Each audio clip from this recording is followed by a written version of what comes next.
રાજકોટની civil hospital ફરી એક વખત વિવાદમાં આવી છે। થોડા સમય અગાઉ આપણે જોયું હતું કે હકાબા ગઢવી છે, એમને પણ ક્યાંક કડવો અનુભવ થયો હતો, પરંતુ હવે ક્યાંક લોક સાહિત્યકાર મીરા આહિર છે, તેમના દ્વારા પણ રાજકોટની સિવિલ હોસ્પિટલ ઉપર અનેક એવા આક્ષેપો મૂકવામાં આવ્યા છે અને ખાસ કરીને ત્યાંના જે નર્સ છે તેમની સાથે પણ તેમનો કડવો અનુભવ થયો હતો। એ વાતને લઈને ઘણા મોટા આક્ષેપો મૂકવામાં આવ્યા છે।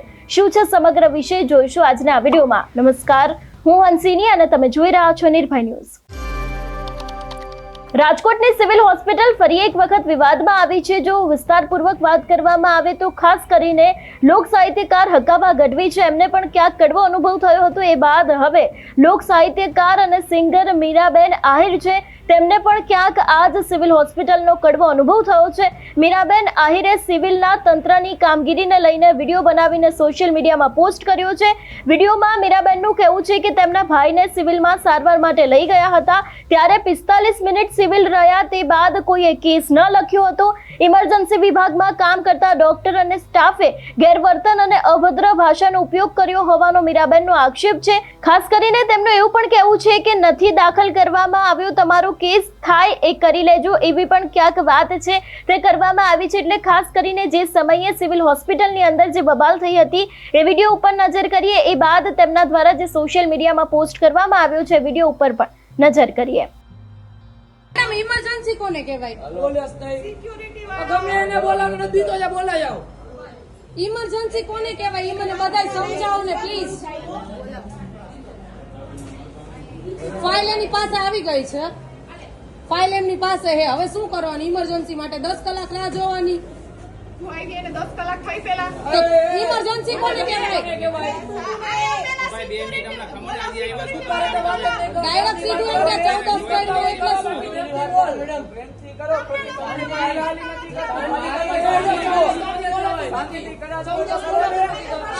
એને મગજમાં લાગ્યું હે, મગજમાં ખબર પડે।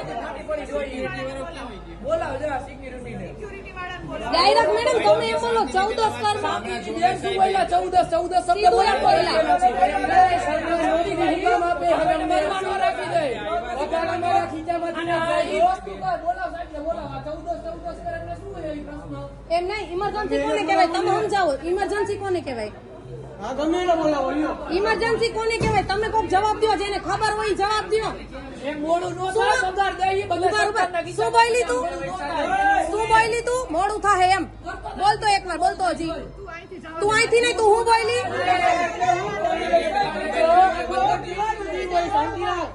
મોડું થાય એમ કે હે, એમ કે મોડું ના ના એમ કે મોડું થાય તમને મોડું થાય એમ કે હે, એમ કે મોડું થાય। લાવે ફાઇલ લાવ, ફાઇલ લાવ, એને કઈ ફાઇલ લાવે, ફાઇલ લાવ, ફાઇલ લાવ, ફાઇલ લાવ, ફાઇલ આપી દે। ભાઈ જો તારી ફાઇલ અને તું એમ કહેશ કે મોડું થાય તો ઇમરજન્સી છે ની? હા બોલાવો, બોલાવો। ઇમરજન્સી એટલે શું? કોને કહેવાય ઇમરજન્સી? ઇમરજન્સી કોને કહેવાય મેડમ સમજાવો। અરે તારી યાર હું વાત ન કરું, આ તો મારો ભાઈ છે એટલે તને હડકાવું નહીં હું। ઇમરજન્સી કોને કહેવાય? આ રાજકોટ સિવિલ હોસ્પિટલ હે, ઇમરજન્સી કોને કહેવાય? તું સમજાવ મને, હાલ તું મને સમજાવ ઇમરજન્સી કોને કહેવાય? ઇમરજન્સી કોને કહેવાય મને સમજાવ। ઇમરજન્સી માં પેશન્ટ છે અને તું એમ કહે અરે તારા પેશન્ટ ની તારી હમણાં કાવે ની બધાની હાલાને ભાઈ હાલને તારા હમણાં કાવે ના તારા પેશન્ટ ની એમ કે હે, એમ કે તારા પેશન્ટ એમ કે તું મફતમાં નથી રહેતી હો, તને પગાર મળે હે। ઇમરજન્સી કોને કહેવાય? કોણ હેડ કોણ હે સમજાવો। ઇમરજન્સી કોને કહેવાય? કોને ઇમરજન્સી કહેવાય?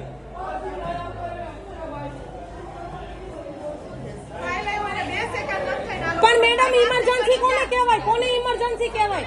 વાંથી છે કે અમે કહીએ કે તમે ફાઇલ લ્યો, ફાઇલ લ્યો। એના હાથમાં ફાઇલ હતી હો, એના હાથમાં ફાઇલ હતી। ઇમરજન્સી કોને કહેવાય? મગજમાં લાગ્યું હે, ઇમરજન્સી કોને કહેવાય? અને પાછી એમ કે 14 કઈમાં ને તારા પેશન્ટ ની। અરે તારી હમણાં કવી, તારી હમણાં કવી, તારી નોકરી નો જવાબ અંકો તું કહી છે। આ તું જો, તું જોઈ લે, સભ્ય કહો તું જોઈ લે, તું જોઈ લે। 14 ની જેને દેતી દીધું. તારું આખું ઘર હોસ્પિટલમાં પડ્યું હોય ને ત્યારે કહેજે. ઇમરજન્સી કોને કહેવાય?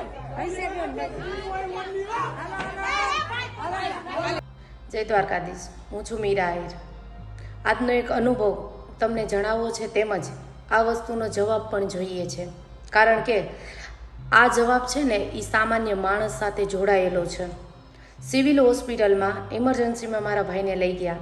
45 થી 50 મિનિટ અમે લોકોએ ત્યાં આટા માર્યા. કોઈએ કેસ ના લખ્યો. પછી એના પછી એટલો મિનિટ આટા માર્યા પછી માણસ એમ કહી દે કે અમે અમારો ટાઈમ થઈ ગયો જમવાનો, 2 વાગી ગયા છે, હવે અમે આમને ન લઈ જઈએ, અમારો બ્રેક છે. આવો જવાબ મળે અમને. પછી અમે અમારી હાથે લઈ ગયા.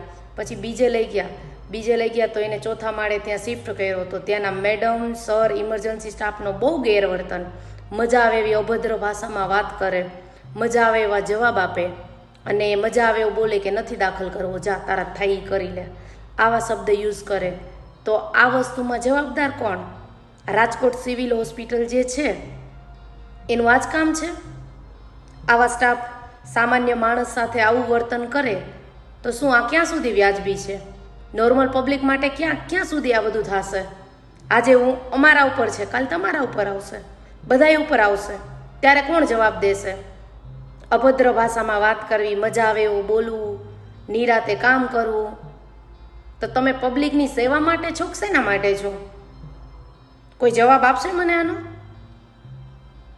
જવાબ તો દેવો પડશે ને. કોકે તો જવાબ દેવો પડશે ને. કે પછી આમ નામ બધું જે ચાલે છે એ જ ચાલ્યા રાખશે? ક્યાં સુધી ચાલશે આ બધું?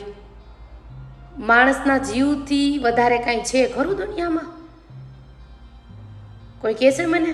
આ વસ્તુનો મને જવાબ જોઈ છે. રાજકોટ સિવિલ હોસ્પિટલ આ વસ્તુનો જવાબ જોઈ છે મને, જે તમારા સ્ટાફની બહુ એટલે બહુ ગેરવર્તન કરે છે અને મજા આવે એવા જવાબ આપે છે ને એનો.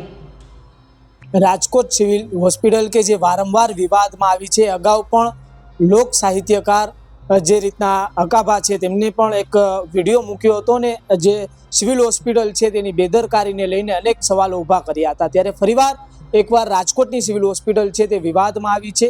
જે લોક ગાયિકા છે મીરાબેન આહિર, તેમણે ગઈકાલે એક વિડીયો પોસ્ટ કર્યો હતો. તેમને કડવો અનુભવ સિવિલનો થયો. ત્યારે મીરાબેન અત્યારે આપણી સાથે છે, તેમની સાથે જ સીધી વાત કરીશું શું આખી ઘટના હતી.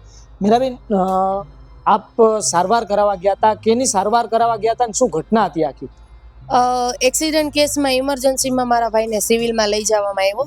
જે ત્યાં વ્યક્તિ હતા એ લોકોએ તેમને સિવિલમાં લઈ ગયા એટલે મને કોલ આવ્યો એટલે અમે લોકો પણ ત્યાં પહોંચી ગયા. ઇમરજન્સીમાં અમારે લોકોને કેસ કઢાવવા માટે લાઈનમાં ઊભું રહેવાનું. લાઈનમાં ઊભા રહ્યા અમે. નિરાતે એ ભાઈ કેસ કાઢે છે. કેસ કઢાવ્યો પછી કીધું હાલો ફાઇલ આવી ગઈ છે, હવે સારવાર ચાલુ કરો. હવે તમે તો એમ કીધું કે 2 વાગી ગયા છે, અમારે જમવાનો ટાઈમ થઈ ગયો છે, કોઈ સ્ટ્રેચરને ધક્કો ન મારે. અમે લોકોએ ધક્કા મારીને એને ચોથા માળે લઈ ગયા કે ત્યાંનો કે હાલો આપણે આને લઈ જાય. એને ચોથા માળે પહોંચાડ્યો તો ત્યાંનો સ્ટાફ છે ને એ કે અમારી રીતે નિરાતે કામ થશે, એમ કે થશે કામ એમ. તો ઇમરજન્સી એટલે શું? કોઈ જવાબ આપશે ખરું મને? ઇમરજન્સીમાં કે શું સારવાર થાય? ઇમરજન્સીમાં શું થઈ શકે? મીરાબેન, આપે જે વિડીયોની અંદર એક ઉલ્લેખ પણ કર્યો છે કે અભદ્ર ભાષાનો ઉપયોગ કરવામાં આવ્યો ને એક વિડીયો પણ તમે વાયરલ કર્યો છે કે જેની અંદર પણ એ દેખાઈ રહ્યું છે. એ રકઝક થવાનું કારણ શું હતું તમારે તેમની સાથે? મેં મેડમને એમ કીધું કે તમારી પાસે ફાઇલ આવી ગઈ છે, હવે તમે સારવાર ચાલુ કરો. તો મને કે થશે એટલે મેં એમને એમ કીધું કે 10 કલાક થાય પછી તમે ઇમરજન્સી ચાલુ કરશો? તો એમણે એમ કીધું કે નહીં થશે. મને કે તું નીકળ અહીંથી. અભદ્ર ભાષામાં બહુ વાત કરતા હતા એ, એટલા માટે આ ઘણું બધું બની ગયું. એના પછી મેં વિડીયો ચાલુ કર્યો અને વિડીયોમાં પણ એ બહુ અભદ્ર ભાષા વાત કરે છે. મને એમ કીધું કે તું નીકળ, એ કે હવે તો દાખલ નહીં થાય કેસ, સિક્યોરિટીને બોલાવો અને આ લોકોને બધાને બહાર કાઢો. મીરાબેન, જે રીતના તમે તો કહીએ કે એક લોક ગાયિકા છો, તે છતાં તમારી સાથે આ રીતનું વર્તન થયું, તો ત્યાં બીજા જે નાના માણસો છે તેમની સાથે કેવું વર્તન થતું હશે? ગરીબ માણસ સાથે આ લોકો કોઈ માણસાઈ પણ નહીં રાખતા હોય. એ લોકોને બસ એનો જીવ ખોવાનો, મોઢું બંધ રાખવાનું. કેમ કે એની પાસે તો બોલી શકે તો પણ એનો અવાજ દબાવી, નહીંતર એના પેશન્ટને કોઈ જાતની સારવાર ન કરે. કામ મરી જાઓ, બસ એ જ રસ્તો રહ્યો રાજકોટ સિવિલનો. કોઈ જાતનું કંઈ લાપરવાહી છે, બહુ લાપરવાહી છે આ લોકોની. મીરાબેન, તમે જે વિડીયો વાયરલ કર્યો તે પછી કોઈ તેમના જવાબદાર જે સિવિલ તંત્રના વ્યક્તિ છે તેમનો તમારી સાથે સંપર્ક થયો ખરી કોઈ? નહીં, કોઈ જાતનો નહીં, કોઈ જાતનો કંઈ સંપર્ક નથી. તમારી માંગ શું છે હવે મીરાબેન? રાજકોટ સિવિલ ઇમરજન્સીનો મતલબ સમજાવો અને આ વસ્તુ છે જે થાય છે એ ક્યાં સુધી થશે? માણસના જીવ હોઈ જાય, માણસ મરી જાય તો તમે ઇમરજન્સી વોર્ડ જે ચાલુ કર્યો છે એ બંધ કરી દો. આ વસ્તુ જો તમારે કરવાની હોય અને આ સ્ટાફમાં સુધાર નહીં થાય તો આવી રીતે હું લડ્યા રાખીશ. જ્યાં સુધી સ્ટાફ નહીં સુધરે તો હું એની પાછળ પડીશ જ, હું મૂકીશ નહીં કોઈને. જે રીતના આરોગ્યને લઈને સારી સારી વાતો થતી હોય છે, શું લાગ્યું આપને આરોગ્યની જે રાજકોટની સિવિલ હોસ્પિટલ એટલે સૌરાષ્ટ્રની મુખ્ય હોસ્પિટલ કહેવામાં આવે છે સરકારી, આ જે વાતો સરકાર કરી રહી છે તે મુજબની કાર્યવાહી ત્યાં લાગી તમને? નહીં, ખાલી આરોગ્ય વિભાગ છે એ વાતું જ કરતું હશે. કોઈ જાતની કાંઈ કાર્યવાહી નથી થતી અને કોઈ જાતની કોઈને પણ સારવાર નથી મળતી. વાતું છે ખાલી. જી, ચોક્કસથી જેમને કડવો અનુભવ થયો તે મીરાબેન આપણી સાથે હતા. તેમને તેમના કડવા અનુભવને લઈને અનેક વાતો જે રીતના કહી તેમના દ્વારા ન્યાયની માંગ સાથે કહેવામાં આવ્યું છે કે જ્યાં સુધી મને ન્યાય નહીં મળે ને જવાબ નહીં મળે ત્યાં સુધી હું વિડીયો મૂકતી રહીશ અને ન્યાય માટે માંગ કરતી રહીશ. ત્યારે જે સિવિલ હોસ્પિટલનું તંત્ર બેદરકારી વારંવાર કરતું આવ્યું છે, આ તંત્રને કોણ સુધારશે તે પણ એક મહત્વનો પ્રશ્ન છે, તે હાલ ઊભો થઈ રહ્યો છે. કેમેરા પર્સન રાજેશ જોશી સાથે Sahil Sappa, BS9 TV news, Rajkot. તમારું શું માનવું છે આ વિષયને લઈને અમને કમેન્ટ કરીને ચોક્કસથી જણાવજો. તેની સાથે અમારી ચેનલ નિર્ભય ન્યૂઝને લાઇક, શેર અને સબસ્ક્રાઇબ કરવાનું ભૂલશો નહીં. નમસ્કાર.